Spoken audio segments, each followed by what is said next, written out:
اعوذ باللہ من الشیطان الرجیم بسم اللہ الرحمن الرحیم توکلت علی الحی الذی لا یموت افوض امری الی اللہ ان اللہ بصیر بالعباد وما توفیقی الا باللہ بسم اللہ الرحمن الرحیم وفی بکرۃ الواش وحمارہ بکرۃ اہلیۃ مسنۃ فصاعدا ثم الفظ للقیمت علی البر لو تعذر ونصف ما مضى۔ بے شماری جیسا کہ آپ بھائیوں کے علم میں ہے، چھٹی فصل کفارات احرام کے بارے میں چل رہی ہے۔ چھٹی فصل ہماری کفارات احرام کے بارے میں ہے، احرام کے کفاروں کے بارے میں ہے۔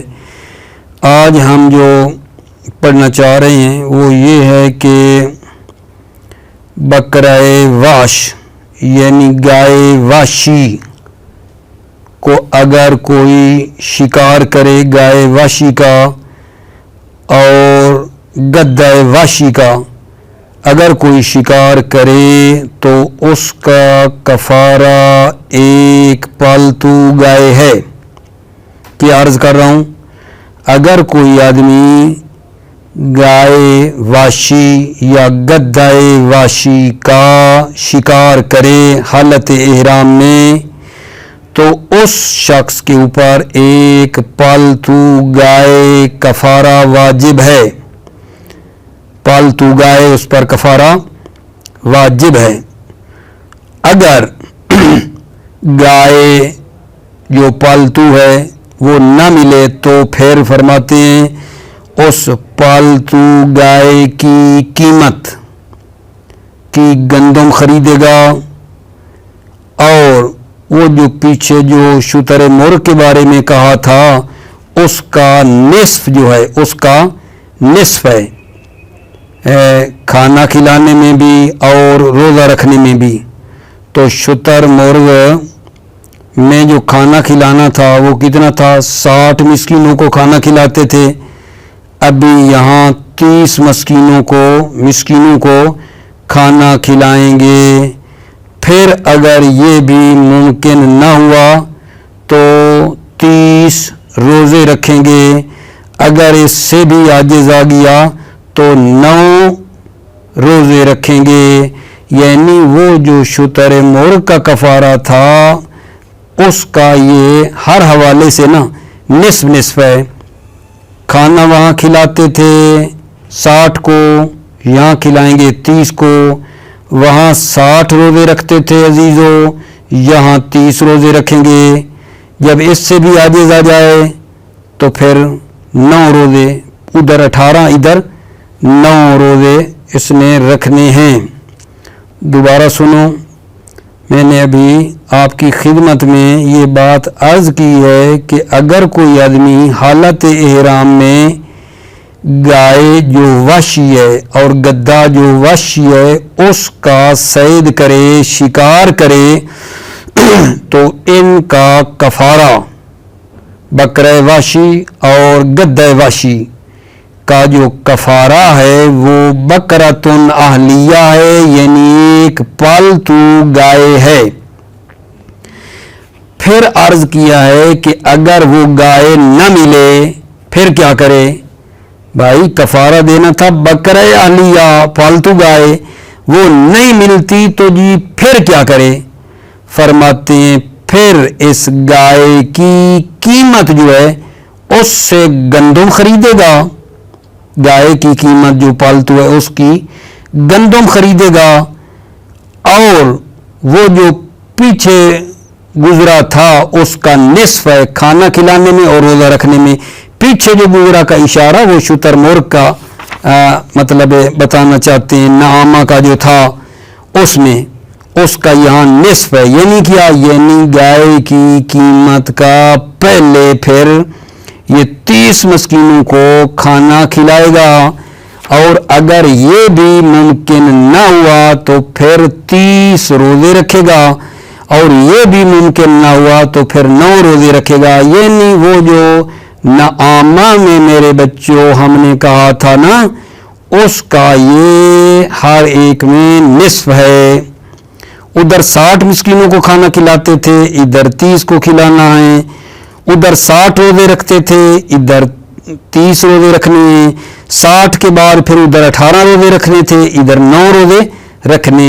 پچھلے کا جو نعامہ شتر مرغ کے بارے میں بتائے تھا نا, اس کا یہ نصف ہے. ٹھیک ہو گئی بات, توجہ فرمائیے. پھر اگلا کفارہ جو ہے وہ بتاتا ہوں آپ کو. ٹھیک ہے, پہلے یہ پڑھ لیں. بسم اللہ الرحمن الرحیم. وفی بکرۃ الواش وحمارہ بکرۃ اہلیۃ مسنۃ فصاعدا. بکرہ واش گائے واشی, وحمارہ اور گدے واشی کا کفارہ. بکرۃ اہلیۃ ایک پالتو گائے ہے, مسنتن فصاعدن یہ 2 سال کی ہو یا 2 سے زیادہ ہو. الا ان ينقص سن المقتول عن سنها مگر یہ کہ وہ قتل ہونے والی گائے وحشی کی عمر کم ہو. عن سنها اس بکرہ اہلی کی عمر سے وہ کیا ہو, کم ہو. اگر اس کی عمر کم تھی فَيَكْفِي مُمَاثِلُهُ فِيهِ پس اس میں مماثل کافی ہے. کیا مطلب, یعنی جتنی عمر اس گائے واشی کی تھی اتنی عمر جو ہے نا اس پالتو گائے کی ہو جائے تو مماثلت کافی ہے. ثم الفض للقیمت علی البر لو تعذرا یعنی اگر یہ بکرہ اہلیہ پالتو گائے متعذر نہ ملے تو کیا, ثم الفض للقیمت علی البر تو پھر قیمت کو گندم پر تقسیم کرے گا. کتنی ہوگا, نصف ما مضا, نصف ہے اس کے جو ما مضا کا اشارہ کہاں, اس نعامہ میں جو پیچھے گزرا تھا اس کا یہ نصف ہوگا. یعنی فی الاطعام والصیام نصف ہے ما مضا جو گزرا نعامہ میں, اطعام میں بھی اور صیام میں بھی, باقی احکام کے ساتھ. فَيُطْعِمُ ثَلَاثِينَ ثُمَّ يَصُومُ ثَلَاثِينَ تو پس 30 مسکینوں کو کھانا کھلائے گا. اگر یہ پھر ممکن نہ ہوا ثُمَّ يَصُومُ ثَلَاثِينَ پھر 30 روزے رکھے گا, نصف ہے پچھلے کا. وَمَعَ الْعَجْزِ اگر 30 روزے ممکن نہ ہوئے 9 تو پھر 9 روزے رکھے گا. توجہ فرما لی آپ نے. اس کے بعد اگلا مطلب ہمارا جو ہے وہ یہ ہے, وَفِي الظَّبِيِّ وَالثَّعْلَبِ وَالْإِرْنَبِ شَاةٌ ہرن, لومڑی اور خرگوش کا جو کفارہ ہے ان کو صید کرنے کا, ہرن کا, لومڑی کا, خرگوش کا صید کرنے کا کفارہ ایک بھیڑ ہے. بھیڑ کفارہ ہے. پھر جناب علی کہتے ہیں اگر بھیڑ نہیں ملتی تو پھر اس بھیڑ کی قیمت کو تقسیم کرے گا. سدس ما مضا یعنی وہ جو پیچھے شتر مرغ کے بارے میں بتایا تھا اس کا چھٹے پہ اس کو یہ کیا کرے گا, آگا جان تقسیم کرے گا. اگر بھیڑ ملنا مشکل ہو تو اس بھیڑ کی قیمت کو تقسیم کرے گا. اس پچھلے والا جو مطلب ہے اس کے کتنے پہ, آگا جان چھٹے پہ اس کو نا یہ بندہ پھر تقسیم کرے گا. اس پچھلے ما مضا کا چھٹا حصہ جا کے نا بننا ہے. ٹھیک ہو گئی بات آگا جان. اس ما مضا کا چھٹا حصہ جب بناؤ گے تو پھر روز اس شتر مرغ میں کتنے رکھنے ہوتے تھے, 60. یہاں چھٹا حصہ کتنا بنے گا, 10 چھکے 10. ٹھیک ہے, 10 مسکینوں کو کھانا کھلائے گا. پھر اگر 10 کے نہیں ہیں تو پھر 10 روزے رکھے گا, اور 10 کے بعد پھر یہاں کتنے بن جائیں گے؟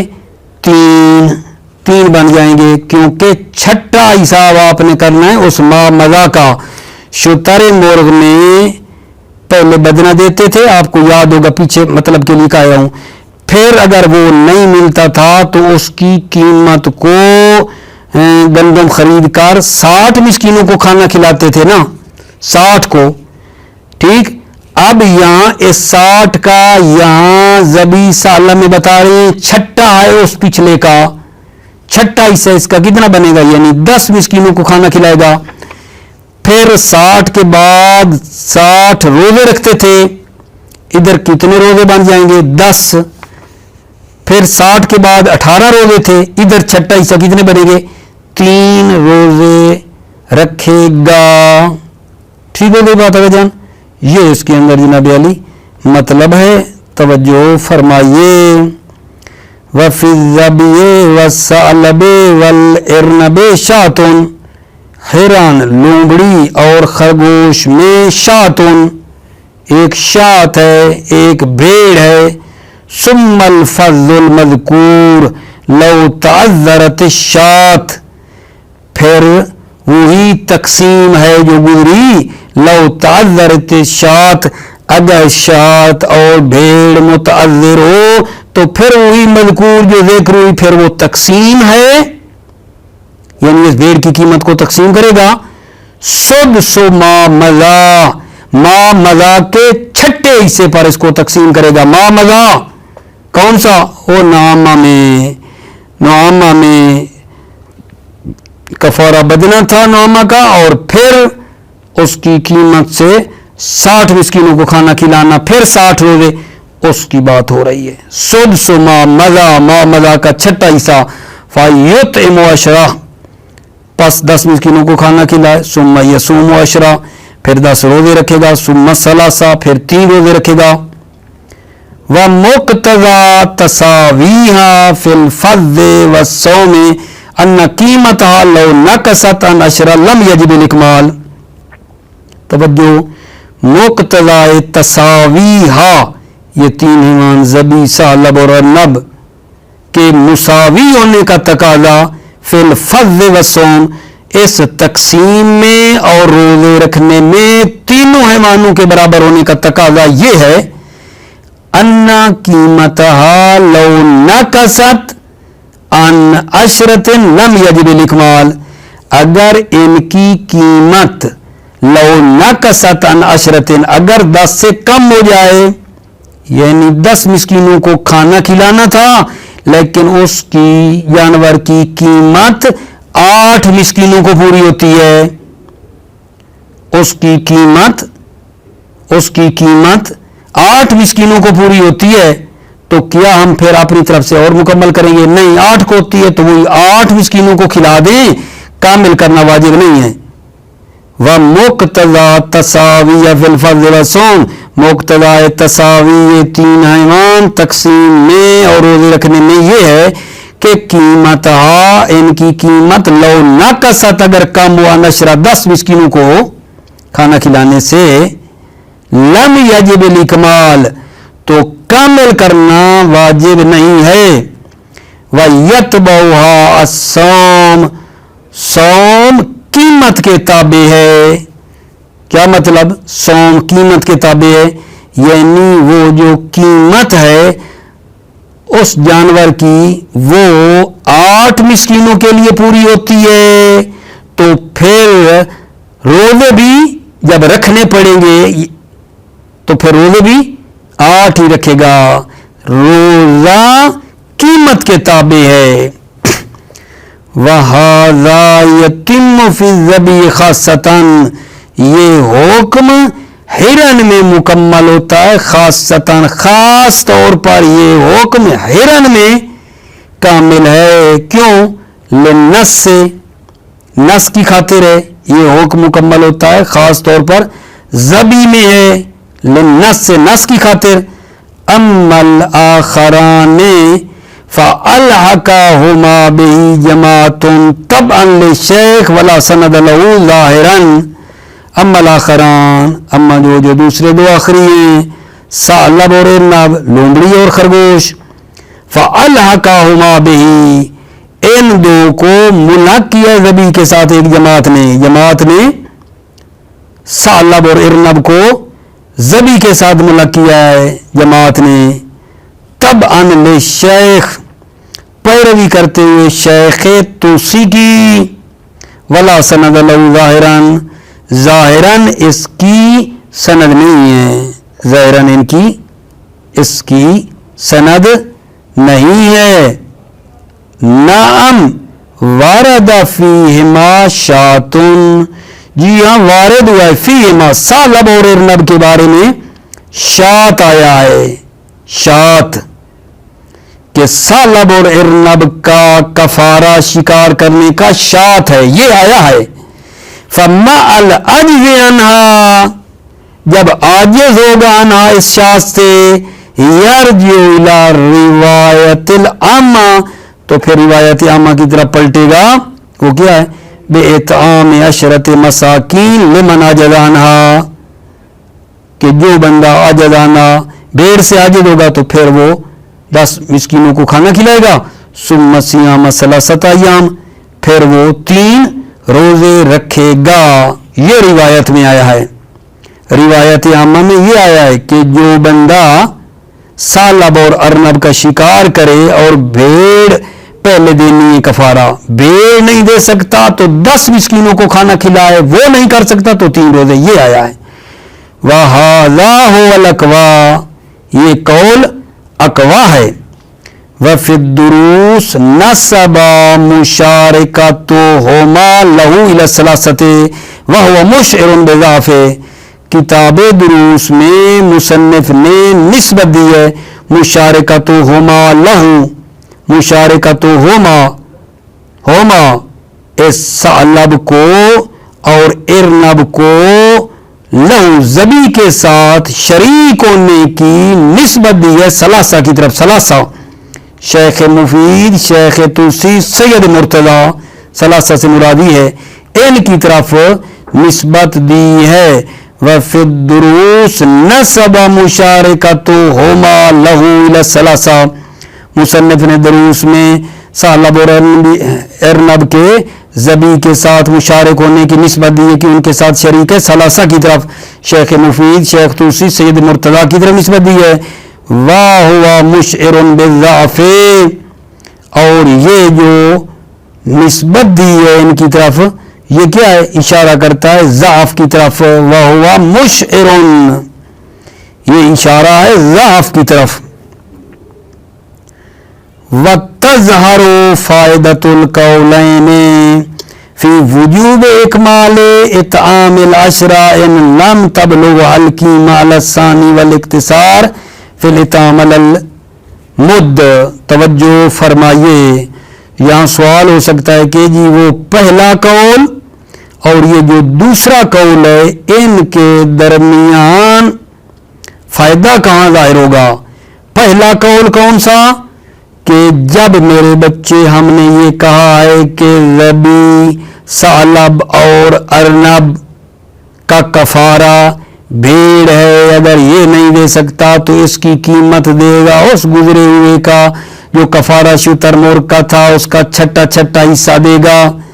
اور پھر ہم نے کہا ہے کہ ان تینوں حیوان اس تقسیم میں بھی اور روزے میں برابر ہیں، اگر قیمت کم پڑ گئی 10 سے تو پھر ان کا مکمل کرنا واجب نہیں ہے، یہ بات کی ہم نے، ٹھیک ہے۔ ہم نے تینوں کو اکٹھا کیا، یہ حکم پچھلے میں تینوں کو ہم نے اکٹھا کر کے کیا تھا، جبکہ یہ جو 2 آخری ہیں ان کو، ٹھیک ہے، ان کے ساتھ ہم نے ذبی کے ساتھ ملحق کیا ہے، ٹھیک ہے یا نہیں؟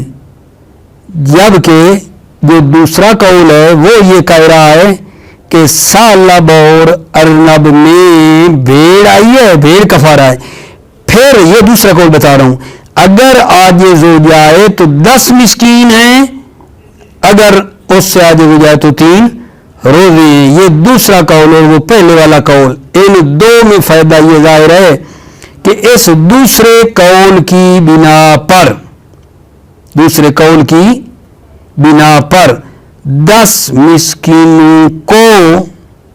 10 مسکینوں کو کھانا کھلانا واجب ہے, اگرچہ وہ قیمت جو ہے اس جانور کی 10 مسکینوں تک نہ بھی پہنچے تو.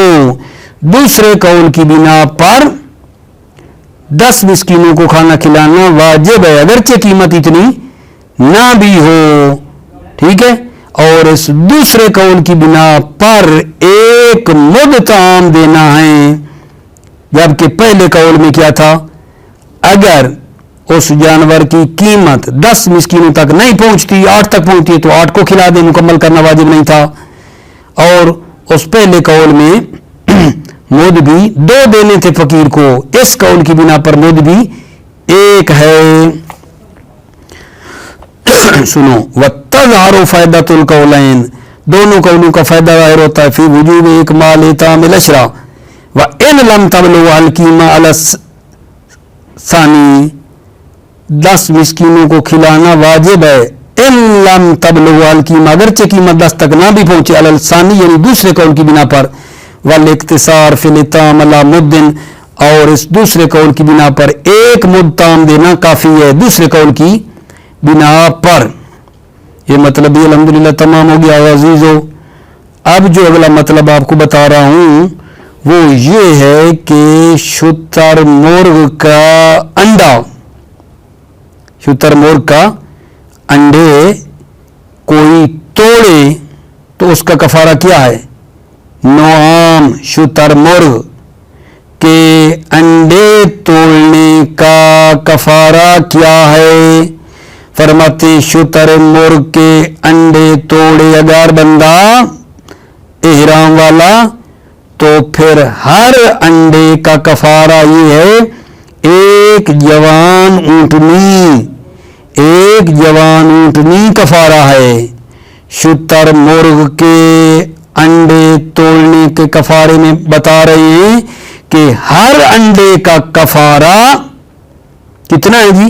1 جوان اونٹنی, یہ کفارہ اس نے دینی ہے.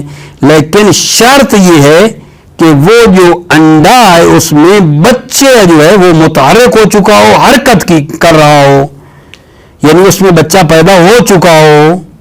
انڈے میں بچہ تحرک کرے, حرکت کرے, تو پھر ہر انڈے کے بدلے میں 1 جوان اونٹنی کفارہ ہے.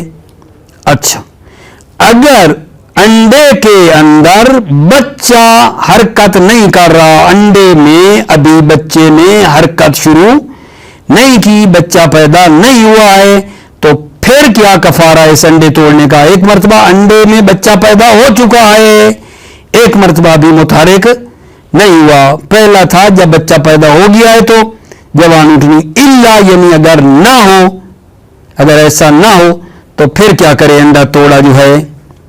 فرماتے ہیں جتنے انڈے توڑے اس کی تعداد کے برابر نر اونٹ اونٹنیوں کے اوپر بٹھائے, نر اونٹ اونٹنیوں کے اوپر سوار کروائے.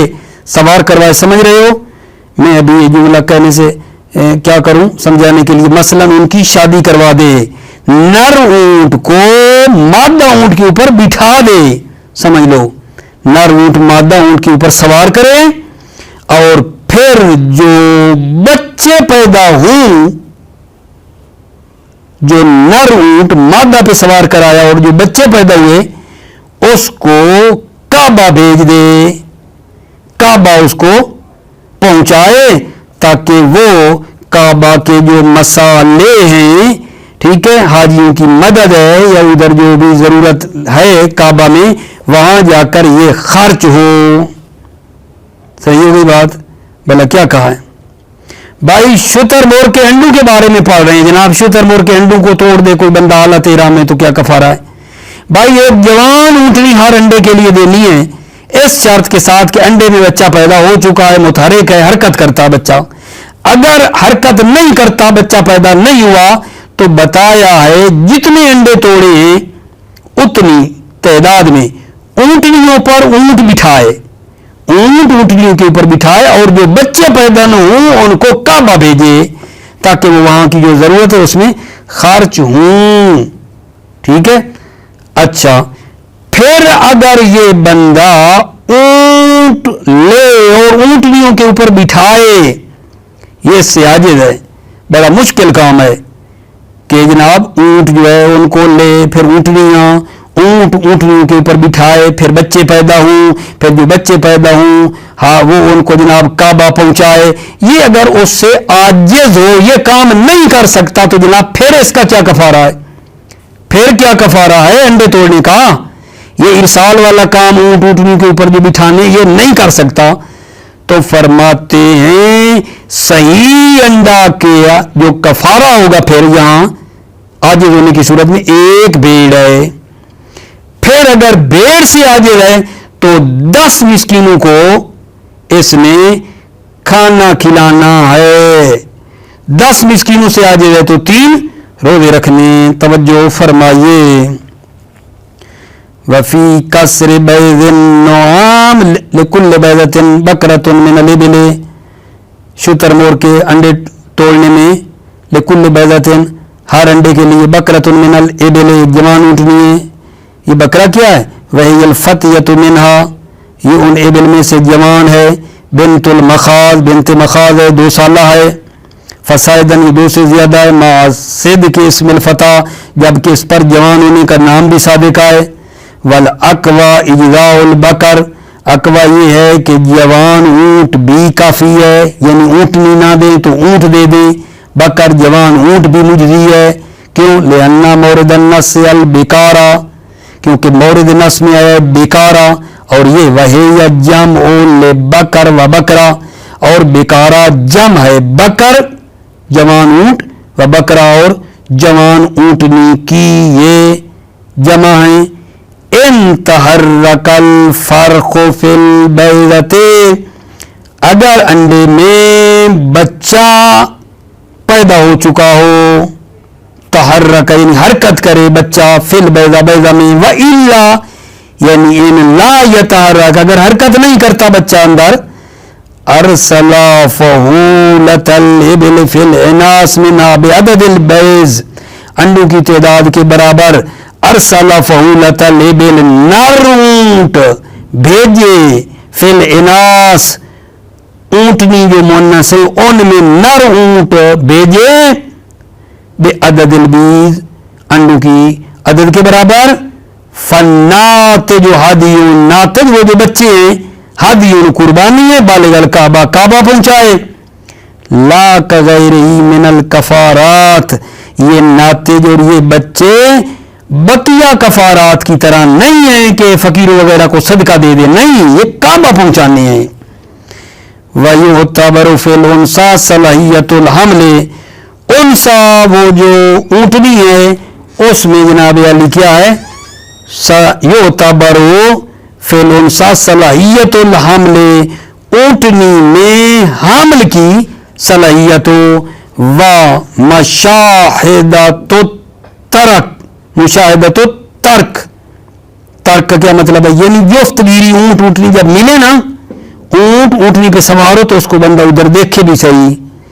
یہ یعتبر فی الانثى صلاحیت الحمل، اس مؤنث جو اونٹنی اس میں حمل کی صلاحیت ہو. و مشاہدۃ الترک کا مطلب ہے وہ جفتگیری اونٹ اونٹنی کی بھی دیکھے. و کفایت الفعل للاناث عادتاً، اور وہ فعل کافی ہو ان اونٹنیوں کے لیے کافی ہو، یعنی لگا سکے وہ چاند اونٹنیوں کو ایک ضربیں، سب کو مار سکے ضربیں، سمجھ رہے ہو نا، ان کے اوپر سوار ہونا.